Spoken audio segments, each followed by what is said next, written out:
All right, let's get the read on a list from former Assistant Secretary of State for President George W. Bush, Robert Charles. Secretary, good to have you always. How do you think it's going? I think it's going well. You know, if you cut to the chase, truth is always jarring to people who are used to or steeped in protocol. And what the president did is he spoke some common sense. He said, if you make a promise, you live up to your promise. Right now, 5 of our 28 European allies are paying the 2% agreed. Germany, the most robust economy in the European theater, is paying 1.2%. And, you know, I go back to history, and you think about Konrad Adenauer. He was the first chancellor.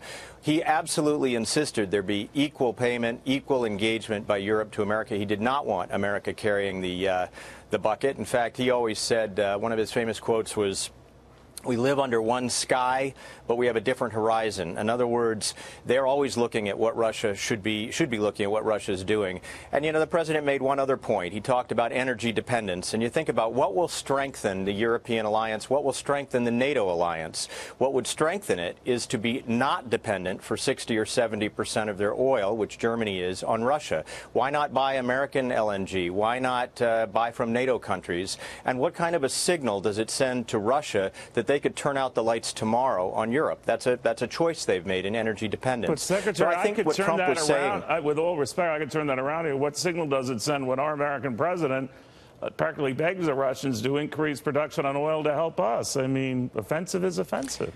Well, I mean, right. So the flip side of it is that interdependence is a stabilizing force, so we want that. But to the extent that the Europeans, you know, everywhere that this president goes, he seems to trigger overreaction.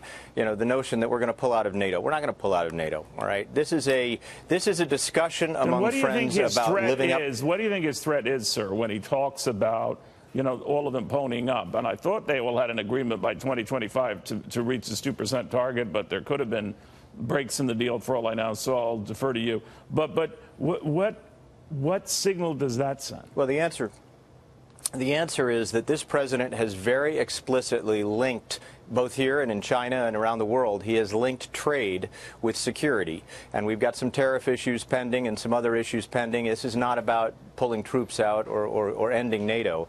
This is about the idea that privately, my guess here, reading the tea leaves, privately, the conversation did not get to closure.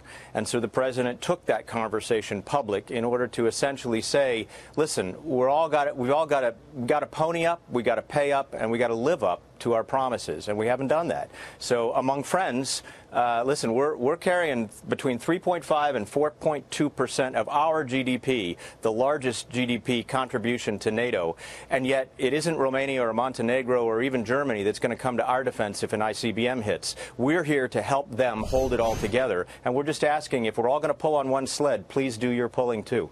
But it's in our interest to make sure that if they are attacked, we help them regardless, right? Absolutely, and okay. I just want to be crystal clear. Article 5 says collective defense. Nobody has said we will not come to everybody's defense. We're just saying if we're one unit, let's behave as one unit. You know, you're a great student of history as well, Secretary. I'll just leave you with this question. I guess it sounds impolitic. It's not meant to be. But are you comfortable, Germany, increasing its GDP commitment to the president's goal from roughly a little over 1% now to 4 times that? Germany. Yeah. I think, you know, so my answer to that is, first of all, we're not living in the pre-World War II era. We're living in the modern era where we are interdependent to the point of... They said that in the pre-World War I era and after World War I. I mean, you think there'd be some concern? You know, I guess that we're at a point right now where that percentage doesn't bother me, because what we're trying to do is demonstrate unity against Russia.